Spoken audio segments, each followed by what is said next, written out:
week on Just Solutions, the politics of black hair. Several states have passed laws that forbid discrimination based on hair texture and hairstyles. This form of discrimination particularly impacts black people, especially women and girls, in schools and workplaces. They're often facing hairstyles like locks, braids and twists being banned and found in violation of dress codes. A new documentary, Back to Natural, looks at the way that race, identity and hair are all related. The film was directed by our guest, New York City-based clinical psychologist Gillian Scott Ward. She was inspired by the work that she was doing in her clinical practice and her own drive to go natural. From Free Speech TV, Just Solutions. Gillian, it's so great to have you with us. Thank you very much for being our guest on Just Solutions. Thank you so much for having me. Well, take us back to your own experience in life, your own experience with hair that led you to want to get involved with this film and create this documentary, Back to Natural. What were you experiencing? Wow. You know, I had chemically straightened hair for as long as I can remember. You know, I don't know if it was 6 or 7, but it was very early on. My mom chemically straightened my hair. I've asked her before, you know, what led her to that, and she said it was the style, and it definitely was the style. And so it was not something that I thought about. It was just a ritual of using these chemical straighteners in my hair every 4 to 6 weeks. Frequently, it was painful. It was an upsetting process, but it was a process that was normal for me and that I never really questioned until later on in my life. And that questioning led to the development of this documentary, Back to Natural, which really looks at internationally to understand why it is that Black people have the relationship we have with our hair, and why people from outside of our cultural group have a lot of thoughts, feelings, biases about our hair, and how that affects our communities. Well, the film takes us from the US to Paris, France, and then Cape Town, South Africa. And I definitely want to talk about the universality of the experience that Black people are dealing with around black hair. But, you know, you mentioned there the chemical straighteners. I mean, these have been proven to have carcinogens, to be exposing people who are using them to all kinds of health issues. So, I mean, this gets back to people's a sense of self, but also the actual health implications of how black hair has been forced by society, by white supremacist attitudes to change. Talk a little bit about that, because it's not just a hairstyle. We're talking about people's health. We're talking about people's experience in the workplace and education. There's so many layers to this. There's so many layers. You know, where do we start? The Environmental Working Group did a study several years ago that showed Black people, Black women particularly, spend 9 times the amount of money on hair products to be in alignment with basically values of beauty and acceptability that center the white body. So we spend 9 times the amount of money on these products, which means that we are exponentially exposed to chemicals, endocrine disrupting hormones, which can lead to things like premature birth or low birth weight. So that means that Black people are impacted by this even before we're born, even in utero. It's you're right. It has been linked to cancers, has been linked to obesogens, which means that things that impact our weight and our hormone systems. So just on a financial and a physical health level, before we even get to psychological, there are huge impacts for guidelines, grooming standards, or just expectations that aren't in alignment with our natural hair and our natural bodies. There are at least a couple of folk in the documentary that talk very explicitly about these Eurocentric standards of beauty and how they were, and this a man and a woman, actually. It was really interesting to hear both their perspectives. The woman said that when she was growing up, she felt she had to change her hair to be attractive. And the man was saying, well, I think because he was socialized mostly around, you know, white young men, he felt that only women who and girls who had this type of straight hair, that was the standard of beauty that he was supposed to be attracted to. So this goes back to very, very young ages. You mentioned there your experience of being a child, but this idea of the Eurocentric standards of beauty and how that has impacted the Black community, men and women. Talk a little bit about that, because it seems like it's very, very damaging. I mean, it's damaging, and it's damaging, I think, at every stage of life. You know, when we think about young children who are in kindergarten being seen through a lens of fear of the Black body. So what do I mean by this? I mean that a lot of school teachers, um, you know, regardless of their warm and loving intentions about being teachers, hold these unconscious negative beliefs and biases associated with natural hair. Therefore, we're seeing things like kindergartners getting kicked out of school because their hairstyles, having two afro puffs, because that's what our hair does when we put our hair in ponytails, are being seen through the lens of, oh, it's a gang hairstyle. And these are children, you know. And this is happening all throughout the lifespan when people try to get employment, and they have styles that are appropriate for our hair texture, like braids or locks or afros, right? These kinds of styles are important because they were made to protect our kinky hair. But again, are being seen through the lens of whiteness, and white standards is what's appropriate, and everything else is deviant. And so I really want to talk about how empowering it is for people across races and across cultures to really question and understand how these viewpoints are related to history, are related to psychology, and that these biases can be unlearned. And really, it harms everyone, right? If you can't see someone's authenticity, what they bring to the interaction you're having, because you're clouded by a lens of bias that was learned because of the culture, that makes it very hard to sort of have a lived experience where you can learn from different people. So I think it's important for all of us to really begin to question these things that we've learned and that we've grown up and that we just assume is normal.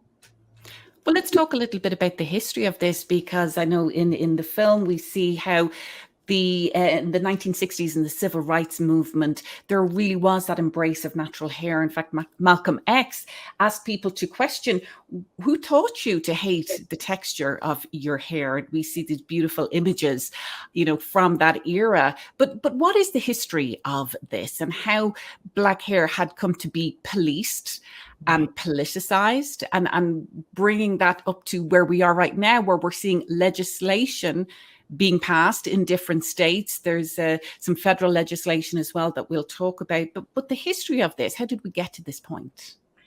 Well, the first thing to know is that the history of African descendants' relationship with their hair globally has been one of strength and spiritual connection. Right? So our hair is so meaningful. Every style historically has meant something different. So a style may let people around you know what role you have in the community. If you're married, if you're a child, if you're the healer of the community, what status you have. And so that was really important. Hair for a lot of African-centered cultures and belief groups is connected to our spirit, our spiritual world, our connection to our ancestors. And so really our relationship with hair is based on identity and strength. Hair is a venue through empowerment.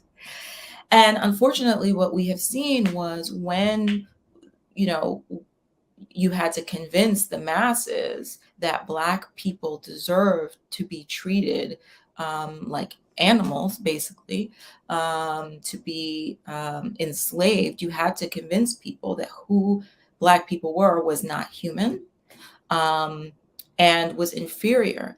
And so in order to do that, they had to make up lies. They had to make up things like that our hair was unworthy or not good enough or not beautiful. And so it was these kinds of untruths that began to spread around communities globally.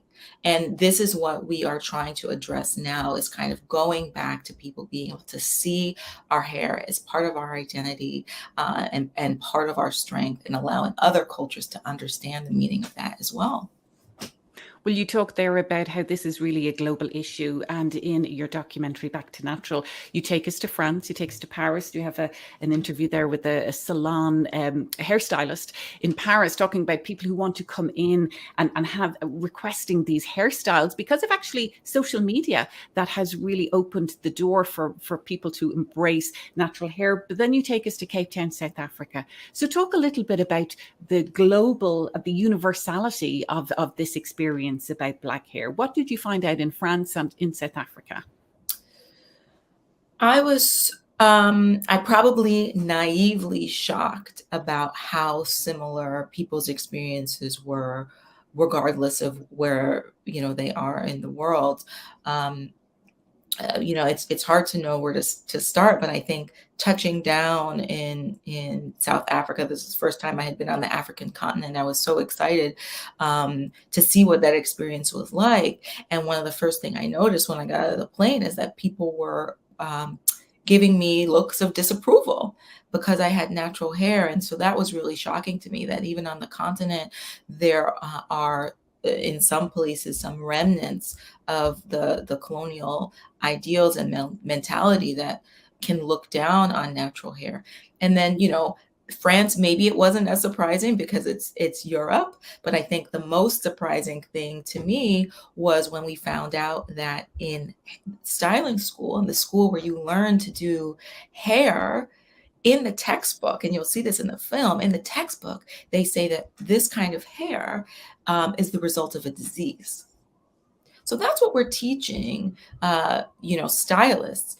And in African descendant communities, the stylist oftentimes has a spiritual role, is one of the most important people in the community. So having, potentially an important person in the community interact with your hair in a way that's inferior is incredibly worrisome and troubling. And so I know that especially in France, people are saying, this really has to stop. We need to educate people so that they understand that this is actually really beautiful, and it's just different.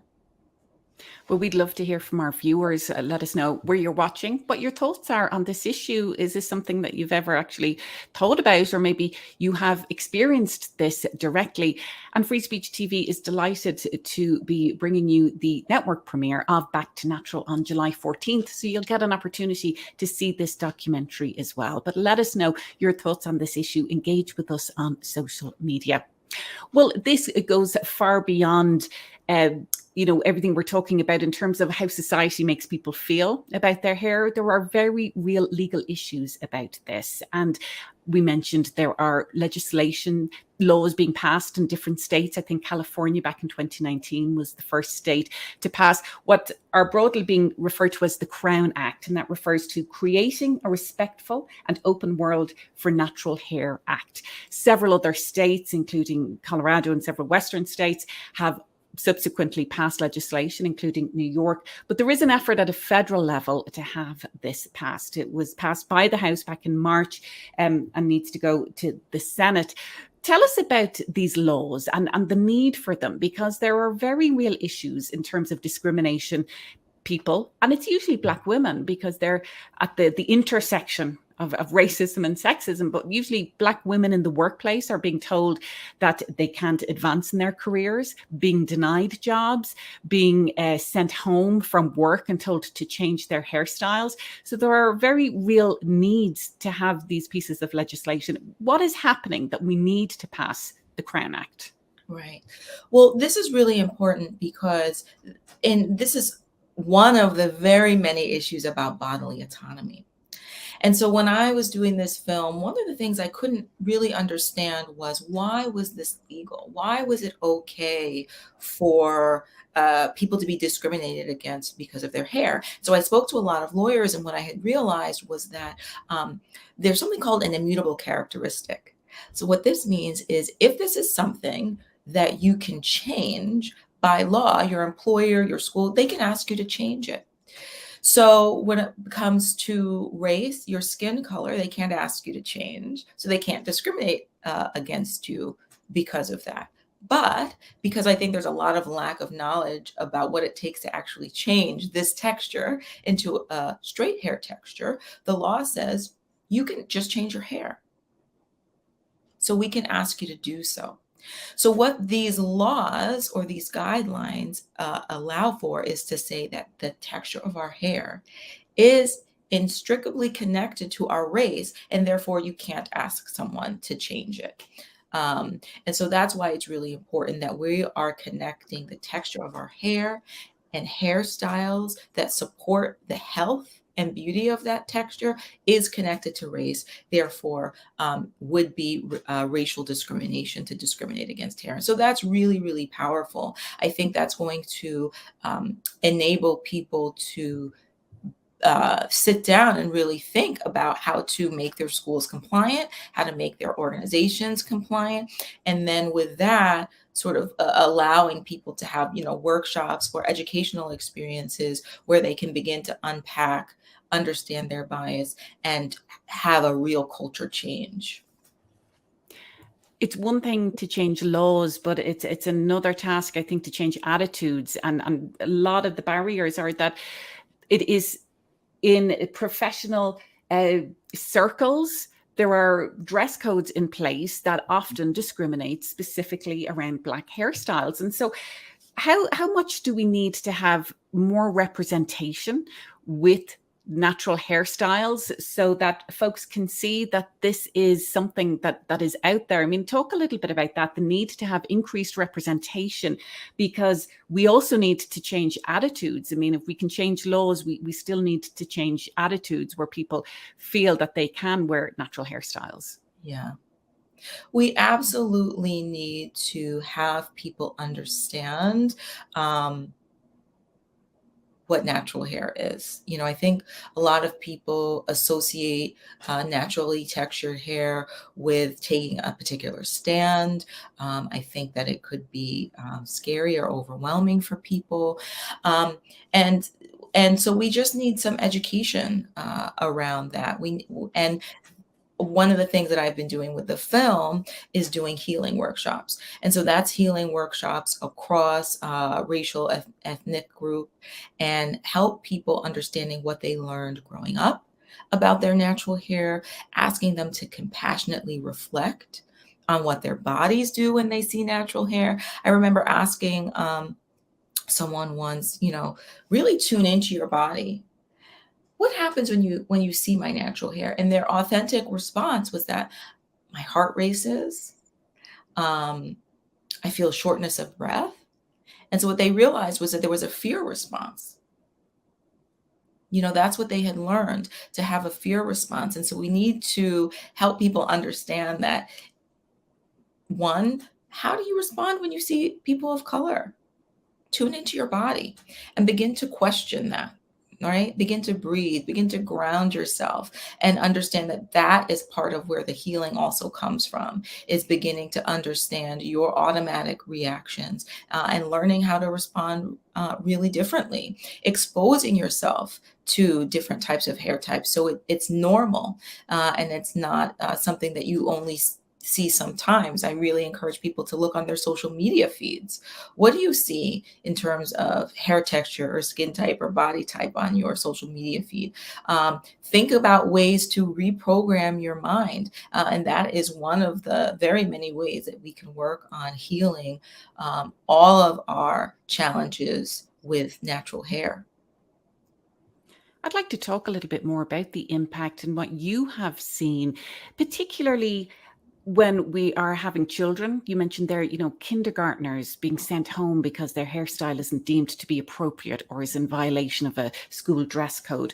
When children are growing up hearing that message, when children are growing up having their hair touched by strangers because they're somehow seen as being exotic or other, it's a dehumanizing thing. But then when they're seeing these images of other children, experiencing this, of student athletes being discriminated against, having to have their locks cut off. We've all seen the stories reported on that, the young wrestlers, the children who are being told that you have to change your hair to be able to compete in these sports. What is the impact on young people when they're seeing these messages and experiencing it directly themselves? I want to go back to the 1950s. I know it seems a long time, but in the 1950s, we had a case called Brown versus Board of Education in the Supreme Court. And Thurgood Marshall used some research by two psychologists, Kenneth and Mamie Clark. And they did a test called the doll test. And so they gave Black children two dolls. One was Black and one was white. And they asked them questions, which doll is the beautiful doll? Which doll is the good doll? Which doll is the bad doll? And what they found at that time was that Black children associated the more negative words with the Black doll and the more positive words with the white doll. And so what Thurgood Marshall did was use that research from Kenneth and Mamie Clark with the doll test to say that segregation inherently told Black children that they were inferior. And that sense of inferiority would live within them forever and negatively impact them. And because of that, the Supreme Court decided that there could no longer be school segregation. So the question I have now was, if that case was tried in the 1950s, how is it different now to tell Black children that they can't participate in school because their hair is inferior? Is that not the same message? Does that not lead children to carry around that same sense of inferiority that could impact them for their lifetime? But I want to think about ways that we can actually change this. The show is called Just Solutions, and I just enrolled my daughter, who's 2, into preschool. And one of the reasons I chose for preschool was because they have 2 activities that I thought was amazing. One was an activity about hair type. So you have these 2, 3, 4, and 5-year-olds doing an activity, learning about all different types of hair. How beautiful at such a young age to teach them that. They have an activity about hair skin tone that they do 4 times a year at different seasons, and they match the color of their skin by mixing different foods, just to show how your skin might change for season and by the seasons. And so how we normalize hair texture differences or skin tone differences is so important, and starting young, because what we know is that children across races and ethnic groups do better when they have more multicultural viewpoint, when they understand that there are different people with different experiences and become curious about what life might be like in different bodies. And that's so important for their own identity, because they can accept the differences that they themselves inhabit from the people around them. And then we can really set a strong foundation of figuring out how to live authentically, as opposed to how to look for others to decide how we should be. That's a beautiful story that you just shared. And it is very heartening to hear that there are schools that are using these kind of activities to talk about multiculturalism at the very youngest age for kids. But the sad reality is, in many schools around the country, we're seeing a reduction in discussion around multiculturalism because of what has happened, this far-right takeover of school boards, this hijacking of the discussion of how to talk about differences and race in schools, that has led to what we're seeing play out, where they're framing it as critical race theory, but really what's happening is a discussion of how people are different. That is essentially being banned. So in the last few minutes that we have, Gillian, what can viewers do, particularly if they're in a state that hasn't passed, say, the Crown Act, or maybe they're in a state where we're seeing these attacks on cultural differences being discussed in a school setting? What can people do to educate themselves, but also to take action to make change in their communities? Any opportunity to discuss the benefits that we all get from allowing space and room for people with differences, I think is really important.